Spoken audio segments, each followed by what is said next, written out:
Hi guys. Hello. ഇത് നമ്മുടെ രണ്ടാമത്തെ എപ്പിസോഡായത്. അതെ, ഇന്നലത്തെ എപ്പിസോഡ് 100 വ്യൂ അടിച്ചു. സെറ്റ് ആയിരുന്നു. കേക്ക് കട്ടിങ് ഉണ്ട്. 100 വ്യൂസ് ഉണ്ട്. അപ്പം ഇന്നത്തെ കണ്ടന്റ് നമ്മൾ ഫസ്റ്റ് പറയുകയാണെങ്കിൽ നമ്മൾ ഇന്നൊരു ഷോർട്ട് ഫിലിം എടുത്തിട്ടുണ്ട്. അത് നമുക്ക് ഒരു കണ്ടന്റിനെ എങ്ങനെ ഷോർട്ട് ഫിലിം ആക്കി എന്നുള്ളൊരു സാധനമാണത്. അപ്പോൾ നമ്മൾ at the end of the video എനിക്ക് തോന്നുന്നു ഇടാൻ പറ്റും.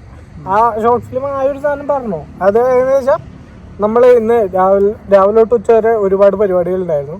അതെ, കോളേജ് റിലേറ്റഡ് ആയിട്ട്.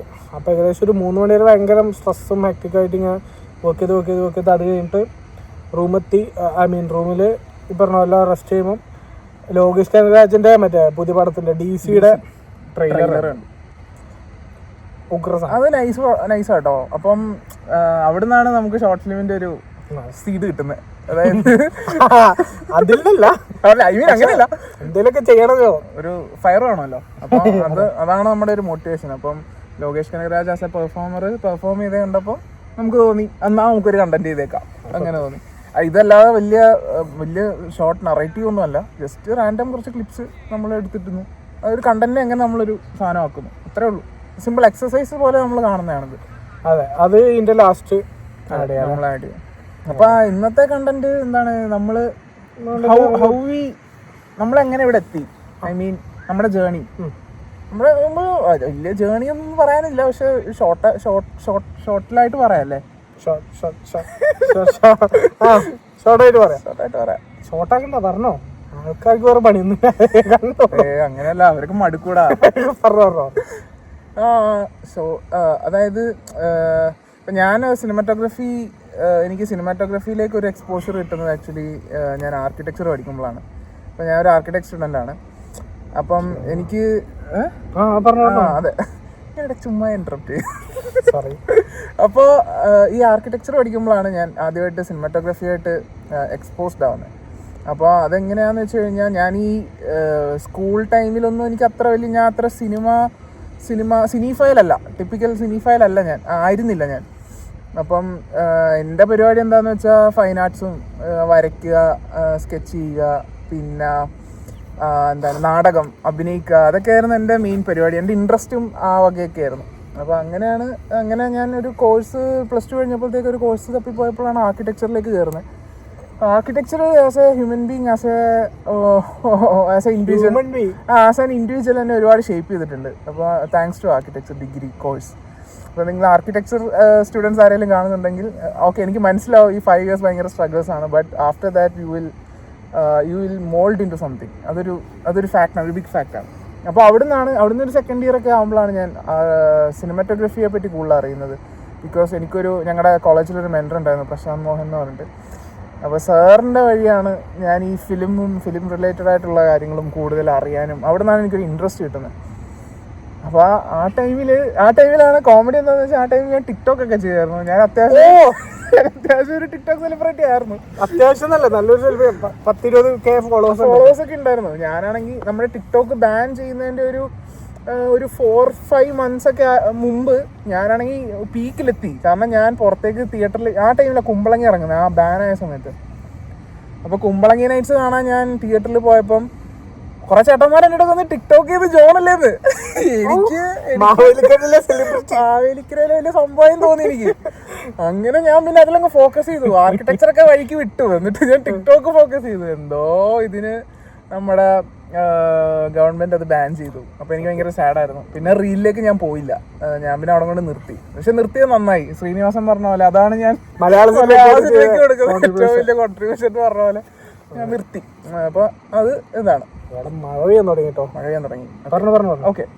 അപ്പോൾ ഞാൻ അവിടുന്ന് ആർക്കിടെക്ചർ പിന്നെ ഞാൻ മുന്നോട്ട് പോയി. 3rd year 4th year 5th year ഒക്കെ ആയപ്പോഴത്തേക്ക് ഞാൻ പറഞ്ഞത് പ്രകൃതിക്ക് പോലും സഹിക്കുന്നില്ല. ഇല്ല, അങ്ങനെയല്ല. പ്രകൃതിക്ക് ഇഷ്ടപ്പെടുന്നതുകൊണ്ടാണ് മഴ വരുന്നത്. എനിക്കത് അറിയില്ല.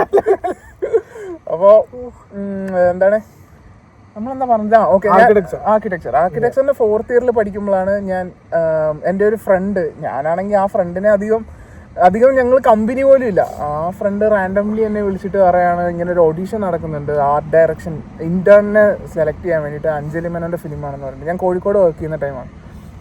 അപ്പം ഞാൻ നേരെ സെറ്റിൽ പോന്നു, എന്നെ സെലക്ട് ചെയ്യുന്നു. അവിടെ നിന്നാണ് കഴിഞ്ഞ എപ്പിസോഡിൽ പറഞ്ഞ മാനവേട്ടനായിട്ട് പരിചയം. പുള്ളിയാണ് എന്നെ സെലക്ട് ചെയ്യുന്നത്. അപ്പം അങ്ങനെ ഞാൻ അഞ്ജലി മേനോൻ്റെ സെറ്റ് കയറിയതിന് ശേഷമാണ് എനിക്ക് ഫിലിം മേക്കിംഗ് എന്ന് പറയുന്ന പ്രോസസ്സിനോടൊരു ക്യൂരിയോസിറ്റിയും അതിൽ ഇൻവോൾവ് ആണോ എന്നൊരു ആഗ്രഹവും തോന്നി തുടങ്ങിയത് അഞ്ജലി മേനോൻ്റെ സെറ്റിൽ നിന്നാണ്. അവിടെ നിന്നാണ് പിന്നെ ഞാൻ സിനിമേനെ കുറച്ചുകൂടി film making as A process ഞാനാണെങ്കിൽ കുറച്ചുകൂടെ എന്താ പറയുന്നത് ഒബ്സർവ് ചെയ്യാൻ തുടങ്ങിയത്, എങ്ങനെയാണ് ഇത് ഷൂട്ട് ചെയ്യുന്നത്. അപ്പോൾ അതിൽ എനിക്ക് സിനിമറ്റോഗ്രഫിയോട് കൂടുതൽ ഇഷ്ടം തോന്നാൻ ഓഫ് കോഴ്സ് കാരണം ആർക്കിടെക്ചർ തന്നെയാണ്. കാരണം ആർക്കിടെക്ചർ സ്റ്റുഡൻസിനോ അല്ലെങ്കിൽ ആർക്കിടെക്ചർ ബന്ധപ്പെട്ടിരിക്കുന്നവർക്കൊക്കെ അറിയാം, it's more like creating light and shadows, shaping light and shadows ആണ്, നമ്മുടെ സ്പേസിനെ ഡിസൈൻ ചെയ്യലാണ് കൂടുതലും. അപ്പോൾ അല്ല, ഞാൻ കൂടുതൽ കണ്ടത് ഈ ലൈറ്റിനെ ഷേപ്പ് ചെയ്യുന്നതാണ് ഒരു സ്പേസിൽ. ഇപ്പോൾ ഈ ആർട്ടിഫിഷ്യൽ ആണെങ്കിലും അല്ല നാച്ചുറൽ ആണെങ്കിലും ഈ ലൈറ്റിൻ്റെ ഒരു പ്ലേ എനിക്ക് ഭയങ്കര അതിൽ ക്യൂരിയോസിറ്റി ഉണ്ടാക്കി ആർക്കിടെക്ചറിൽ. അവിടെ നിന്നാണ് ഞാൻ പിന്നെ ഫിലിം മേക്കിംഗ് പ്രോസസ്സിൽ നറേറ്റീവിൽ എങ്ങനെ ഈ ഷേപ്പിംഗ് ഉണ്ടാക്കാം, അങ്ങനെയാണ് ഞാൻ സിനിമാറ്റോഗ്രഫിയിലേക്ക് എത്തിയത്. അല്ലാണ്ട് ഞാനൊരു ഫോട്ടോഗ്രഫി പ്രാന്തനോ അല്ലെങ്കിൽ സിനിഫയലോ ഒന്നും ആയിരുന്നില്ല. ഒരു ഫ്ലോയിൽ ഭയങ്കര ഓർഗാനിക് ആയിരുന്നു എൻ്റെ ആ ഒരു ട്രാവൽ ജേണി എന്ന് പറയുന്നത്. അപ്പോൾ അവിടുന്ന് ഞാനൊരു ആർക്കിടെക്ചർ കഴിഞ്ഞൊരു 1 ഇയർ അല്ലെങ്കിൽ 2 ഇയർ ഓൾമോസ്റ്റ് ഞാനൊരു ബ്രേക്ക് എടുത്തു. അപ്പോൾ അതിനിടയ്ക്ക് ഞാനൊരു ആക്ടിങ് വർക്ക്ഷോപ്പിന് പോയി. അവിടെ വെച്ചിട്ട് ഞാൻ ആരോമലേട്ടനെ പരിചയപ്പെടുന്നത്. ആരോമലേട്ടൻ അഭിനയിച്ചാണ് ഇപ്പം അല്ലല്ല ആരോമലേട്ടൻ കാണുന്നുണ്ട് കോമഡി ആയിരിക്കും. ആരോമലേട്ട ഓക്കെ. അപ്പോൾ ആരോമലേട്ടൻ പറഞ്ഞു, എടാ എന്താ പരിപാടി? അപ്പോൾ ഞാൻ പറഞ്ഞു, ആരോമലേട്ടൻ എനിക്കിങ്ങനെ സിനിമാറ്റോഗ്രഫിയിലൊക്കെ വർക്ക് ചെയ്യാൻ ആഗ്രഹമുണ്ട്, സിനിമാറ്റോഗ്രാഫറിനെ അസിസ്റ്റ് ചെയ്യാൻ ആഗ്രഹമുണ്ട്. കാരണം എനിക്ക് ഈ കോഴ്സ് അതിനെ പറ്റിയിട്ടൊന്നും ഞാൻ അങ്ങനെ ചിന്തിക്കുന്നില്ല. എനിക്ക് ആകെയുള്ള ആഗ്രഹം എന്താണെന്ന് വെച്ചാൽ FTI പോകണം, പൂനെ ഫിലിം ഇൻസ്റ്റിറ്റ്യൂട്ടിൽ പോകണം എന്നുള്ളതാണ്. പക്ഷേ അവിടേക്ക് എത്തിപ്പെടുന്നില്ല. ഒരു രീതിയിലും എൻട്രൻസ് എഴുതിയിട്ടും അല്ലെങ്കിൽ അങ്ങനെയൊന്നും എനിക്ക് റീച്ച് ചെയ്യാൻ പറ്റുന്നില്ല. അപ്പോൾ അങ്ങനെയാണ് ഞാൻ എന്നാൽ പിന്നെ അസിസ്റ്റ് ചെയ്ത് കയറാം എന്നുള്ള രീതിയിൽ ആരോമലേട്ടനോട് പറയുന്നു. ആരോമലേട്ടൻ ആ സമയത്ത് ശിവപ്രസാദേട്ടൻ്റെ ഇതാണ് അസോസിയേറ്റ് ആയിരുന്നു മരണമാസം എന്ന് പറയുന്ന സിനിമയുടെ. അപ്പോൾ എൻ്റെ അടുത്ത് ആരോമലേട്ടൻ പറയുന്നത്, എന്നാൽ നീ ഒരു കാര്യം ചെയ്ത് നീ സെറ്റിൽ വാ, 1-2 ദിവസം അവിടെ നിൽക്ക്, ഇന്ന് എന്താ നോക്ക് എന്നൊക്കെ പറഞ്ഞിട്ട് അങ്ങനെ ഞാൻ മരണമാസൻ്റെ സെറ്റ് ചെല്ലുന്നു. അവിടെ നിന്നാണ് എനിക്ക് ഒരു ഷോർട്ട് ഫിലിം ചെയ്യണം, ഡയറക്റ്റ് ചെയ്യണം എന്നൊക്കെ. അതിന് മുമ്പ് ഞാൻ ഷോർട്ട് ഫിലിം ചെയ്തിട്ടുണ്ട്, പക്ഷെ ഒരു സീരിയസ് ഇതിൽ ഞാൻ ഷോർട്ട് ഫിലിം ചെയ്യുന്നത് മരണമാസം. അത് ആക്ച്വലി ബേസിലാണ്. ഇവൻ പോയിട്ട് ബേസിൽ ജോസഫിനോട് പോയിട്ട് ചോദിച്ചു, സാർ കിട്ടിയ ചാൻസ് അല്ലേ ചോദിച്ചു, അസിസ്റ്റ് ചെയ്തോട്ടെ നിങ്ങളെ നീ എന്തിന് അങ്ങനെയല്ല. പുള്ളി ഭയങ്കര കൂളാണ് കേട്ടോ, കൂൾ മനുഷ്യനാണ്. പുള്ളി നല്ല സപ്പോർട്ട് തന്നു. അപ്പോൾ ആ ടൈമിൽ പുള്ളിയാണ് ഒരു ഷോർട്ട് ഫിലിം ചെയ്യാനുള്ള ഒരു ഇൻസ്പിറേഷൻ എനിക്ക് ചെയ്തിട്ട് അങ്ങനെ ഒരു മൂഡിൽ പുള്ളി സംസാരിച്ചു. അങ്ങനെയാണ് ഞാൻ ഷോർട്ട് ഫിലിം ചെയ്യുന്നത്. പക്ഷെ ഞാൻ എന്തുകൊണ്ടോ ഷോർട്ട് ഫിലിം ചെയ്ത് കഴിഞ്ഞപ്പം അളിയന് മനസ്സിലായി ബേസിലിനൊന്നും അസിസ്റ്റ് ചെയ്യേണ്ട ലെവലല്ലേ, ഇന്റർനാഷണൽ ആണ്. ഒരിക്കലും അങ്ങനെയല്ല. ഷോർട്ട് ഫിലിം ഡയറക്റ്റ് ചെയ്തപ്പോഴാണ് എനിക്ക് മനസ്സിലായത് എനിക്ക് ഡയറക്റ്റ് ചെയ്യാനുള്ള കഴിവില്ല. പഠിക്കാതെ നമ്മൾ ഈ ഫീൽഡിലേക്ക് ഇറങ്ങിയിട്ട് ഒരു കാര്യമില്ല. കാരണം ലിറ്ററലി 0 നോളജാണ് ഫിലിം മേക്കിങ്ങിനെ പറ്റിയിട്ട്. നമ്മൾ ഈ ഒബ്സർവ് ചെയ്യുന്നതും അല്ലെങ്കിൽ കണ്ട് ഇൻ്റർവ്യൂസിൽ കേൾക്കുന്നതും അല്ലെങ്കിൽ കണ്ട് മനസ്സിലാക്കുക, ചിലപ്പോൾ അങ്ങനെ പഠിക്കുന്നവരുണ്ടാവാം. പക്ഷെ എനിക്കങ്ങനെ ഒരു സ്കില്ലില്ലായിരുന്നു. അപ്പോൾ എനിക്ക് തോന്നി ഓക്കെ ഇത് പ്രൊഫഷണലായിട്ട് പഠിക്കാം. പിന്നെ മെയിൻ റീസൺ എന്താണെന്ന് വെച്ചാൽ എനിക്ക് കോൺഫിഡൻസ് ഇല്ലായിരുന്നു. ഒരു ക്യാമറ ഹാൻഡിൽ ചെയ്യാനോ ഒരു ഇമേജ് ക്രിയേറ്റ് ചെയ്യാനോ എനിക്ക് കോൺഫിഡൻസ് ഇല്ലായിരുന്നു. അപ്പോൾ ആ കോൺഫിഡൻസ് കിട്ടാൻ വേണ്ടി കുറച്ച് പോർട്ട്ഫോളിയോ ബിൽഡ് ചെയ്യുക, അതൊക്കെയാണ് ഞാൻ കോഴ്സ് തിരഞ്ഞെടുക്കാനുള്ള മെയിൻ റീസൺ. അവിടെ നിന്നാണ് ഞാൻ ലണ്ടനെ പറ്റി അറിയുന്നതും ലണ്ടനിൽ ഫിലിം ഇൻസ്റ്റിറ്റ്യൂട്ട് റീച്ച് ചെയ്യുന്നതും. 1-2 ഇൻസ്റ്റിറ്റ്യൂട്ടിൽ ഞാൻ അപ്ലൈ ചെയ്തു, NFTS, പിന്നെ നമ്മുടെ മെറ്റ്, UAL അങ്ങനെയൊക്കെ. അപ്പോൾ അതിൽ NFTS ഒക്കെ 2 ഇയർ കോഴ്സാണ്. അപ്പോൾ 1 ഇയർ കോഴ്സ് ഉള്ളത് മെറ്റാണ് കുറച്ചുകൂടെ ബെറ്ററായിട്ട് എനിക്ക് തോന്നിയത്. അങ്ങനെ ഞാൻ മെറ്റിൽ കൊടുത്തു, എനിക്ക് കിട്ടി. അപ്പോൾ അതാണ് എൻ്റെ ഒരു ഷോർട്ട് ജേർണി എന്ന് പറഞ്ഞാൽ. സിമ്പിൾ, ഭയങ്കര ഓർഗാനിക് ആണ്. എന്തിന് ഋത്തിക്കിൻ്റെ പറയും അല്ല, എൻ്റെ അങ്ങനെ പറയാനൊന്നുമില്ല. എന്താടാ പറയല്ലേ, പ്രഷർ ഒന്നുമില്ല. ഇതൊക്കെ എന്താ പ്രഷർ? അല്ല, എൻ്റെ അങ്ങനെ ഡീറ്റെയിൽഡ് സ്റ്റോറി ഇപ്പം പറയുന്നില്ല, പിന്നെ പറയാം. ബേസിക്കലി അല്ല, ബേസിക്കലി ചെറുപ്പം തൊട്ട് cinema the only thing that excited me. അപ്പം ഈ പറഞ്ഞ പോലെ അതുകൊണ്ട് സ്കൂൾ ടൈം തൊട്ട് തന്നെ കേട്ടോ, ഇവനെ പോലെയല്ല, ഇവൻ ലേറ്റർ ഇൻ ലൈഫാണ് ഡിസ്കവർ ചെയ്തത്. എനിക്ക് ചെറുപ്പം തൊട്ട് ഈ ഒരു മീഡിയം മാത്രമായിരുന്നു ഒരു ഭയങ്കര ഓവർ ദ ടോപ്പ് എക്സൈറ്റ്മെൻറ്റിൽ ഇതിനോട് മാത്രമായിരുന്നു. അപ്പം അതല്ലാണ്ട് ഞാൻ അങ്ങനെ ഒരുപാട് ഇൻട്രസ്റ്റ് ഉള്ള ആളൊന്നുമല്ല, വെരി ഫ്യൂ ഇൻട്രസ്റ്റ്സ് ഉള്ള ആളാണ് ലൈഫിൽ. അപ്പം അതിൽ സിനിമയായിരുന്നു ഒരു മേജർ സാധനം. അപ്പം അങ്ങനെ സ്കൂൾ ടൈം തൊട്ട് തന്നെ ഞാൻ കൈൻഡ് ഓഫ് ഡിസൈഡ് ചെയ്തിരുന്നു ഇത് തന്നെയാണ് നമുക്ക് ചെയ്യേണ്ടത്. ഇനീഷ്യലി ഇത് തുടങ്ങിയത് ഓബിയസ്ലി ഭയങ്കര ചെറുപ്പത്തിൽ നമ്മൾ ആക്ടേഴ്സിനാണല്ലോ കാണുന്നത് സ്ക്രീനിൽ, വിഷ്വലിൽ. അപ്പം ആക്ടർ ആവണമെന്നായിരുന്നു. അത് എന്തുകൊണ്ട് ആക്ടർ ആവണമെന്ന് തോന്നിയാ? ഫാന്റസി കൊണ്ടാണോ അതോ ഐ മീൻ ആക്ടർ ലൈഫ് എന്ന് പറയുന്ന ഒരു ഗ്ലാമർ ചെറുപ്പത്തിൽ ഗ്ലാം ലൈഫ് അറിയില്ലല്ലോ. അപ്പം സിനിമയിൽ അഭിനയിക്കുന്ന ആൾക്കാർ അപ്പം സിനിമയിൽ ഉണ്ടാവാൻ പറ്റും. അപ്പം അതുകൊണ്ട് അതിനോട് സാധനം തോന്നി.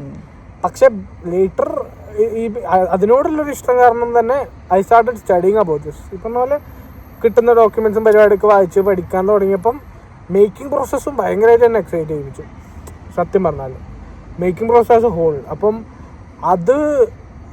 അതൊരു മേജർ തിരിച്ചറിവായിരുന്നു. അത് കഴിഞ്ഞിട്ട് സ്കൂളിൽ തന്നെ ഒരു 10th 11th പഠിക്കുമ്പോൾ തന്നെ I was like pretty dam sure about the decision, ഇത് തന്നെയാണ് നമുക്ക് ചെയ്യേണ്ടത്. അപ്പോൾ 12th കഴിഞ്ഞിട്ട് ആക്ച്വലി ഞാൻ കറങ്ങിത്തിരിഞ്ഞ് ലാസ്റ്റ് ഒരു ഫിലിം സ്കൂളിൽ എത്തി.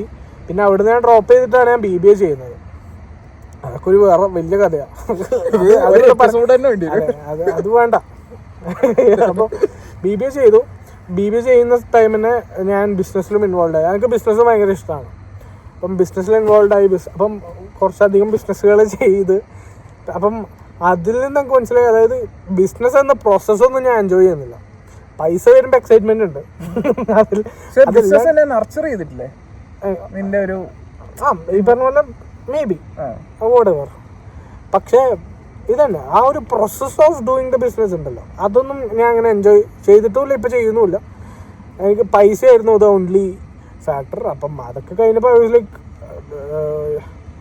ഒറ്റ ലൈഫ്, അപ്പം ഗോ പോസീവ് വാട്ട് യു വാണ്ട്.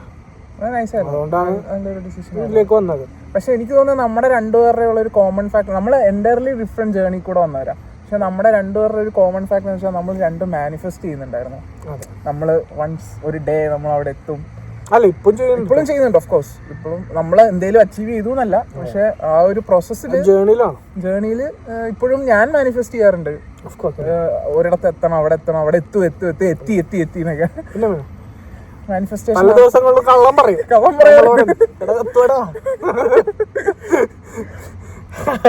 അതൊരു ബ്യൂട്ടിഫുൾ ജേർണി ആയിരുന്നു എനിക്കൊന്ന് ഋത്തിക്കിന്റെ ഇൻട്രസ്റ്റിംഗ് ജേർണി ആയിരുന്നു. അതാണ് ഇന്ന് നിങ്ങളോട് ഷെയർ ചെയ്യാനുള്ള കണ്ടന്റ്. നിർത്തിയാലോ? ഇത് കഴിഞ്ഞിട്ട് പുറകിന് മറ്റേത് ഉണ്ടാവും കേട്ടോ, ചിലപ്പോൾ ഞങ്ങളുടെ വീഡിയോ ഉണ്ടാവും. അത് എഡിറ്റ് ചെയ്ത് ആഡ് ചെയ്തിട്ട് എന്നിട്ട് തപ്പ് ചെയ്യാം. അതെ. അപ്പൊ ശരി, ബൈ. നാളെ കാണാം. ബൈ. കമന്റ് ചെയ്തോ അല്ലെങ്കിൽ മെസ്സേജ് ഇട്ടോ, എന്തിനെ പറ്റിയാ നിങ്ങൾക്ക് സജഷൻസും തരാം കേട്ടോ. എങ്ങനെ നിങ്ങൾ വലിയ കൂടിയ സെറ്റപ്പ് ഒന്നും വീഡിയോ ക്വാളിറ്റി കൂട്ടുക, ഓഡിയോ ക്വാളിറ്റി കൂട്ടുക, അതൊന്നും ആർക്കും ചെയ്യാം. അതെ, അതിലൊന്നും വലിയ കാര്യമില്ല. ബേസിക്കലി എന്താ സംഭവം അറിയോ? ബേസിക്കലി നറേറ്റീവ് വീക്ക് ആകുമ്പോ ഈ ഗിമ്മിക്സ് ആഡ് ചെയ്യാം. സത്യം നമുക്ക് ആവശ്യമില്ല, നമുക്ക് ആവശ്യത്തിൽ കൂടുതൽ ആവശ്യമില്ല. അപ്പൊ നമ്മള് ഭയങ്കര മറ്റേ സാധനത്തിൽ സുഖമായിട്ട് എടുക്കുന്നത്. നമ്മള് ഫിലിം മേക്കിംഗ് സ്റ്റുഡൻസ്, നമുക്ക് അതിന് ആക്സസ് ഉണ്ട്. നമ്മള് റീടേക്ക് പോലും എടുക്കുന്നില്ല. അല്ല, അതാ നമ്മള് റാൻഡം പറയുന്നു, പോസ് ചെയ്യുന്നു, ഓൺ ചെയ്യുന്നു. അതാ നമ്മൾ അപ്പ് ചെയ്തിട്ടാണ് ഇന്നലെ സാധനം തന്നെ കണ്ടത്. അപ്പം അതിനൊന്നും കാര്യമില്ല. നിങ്ങൾ വേറെ നമ്മൾ എന്തിനെ പറ്റി സംസാരിക്കേണ്ടത് അല്ലെങ്കിൽ നമ്മളെന്താ കാണിച്ചു തരേണ്ടത് അത് പറഞ്ഞു. അതെ, ഓക്കെ. അപ്പൊ ശരി, ബൈ. അടുത്ത വ്ളോഗിൽ കാണാം. ബൈ.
മൂവന്തി പെണ്ണുറങ്ങാൻ കിടന്നു കരറാന്തൽ തിരി താണു മുകിലിൻ കുടിലിൽ മൂവന്തി പെണ്ണുറങ്ങാൻ കിടന്നു മകരമാസ കുളിരിൽ അവളുടെ നിറഞ്ഞ മാറിൻ ചൂടിൽ മയങ്ങുവാനൊരു മോഹം മാത്രം ഉണർന്നിരിക്കുന്നു മകരമാസ കുളിരിൽ അവളുടെ നിറഞ്ഞ മാറിൻ ചൂടിൽ മയങ്ങുവാനൊരു മോഹം മാത്രം ഉണർന്നിരിക്കുന്നു വരുകില്ലേ നീ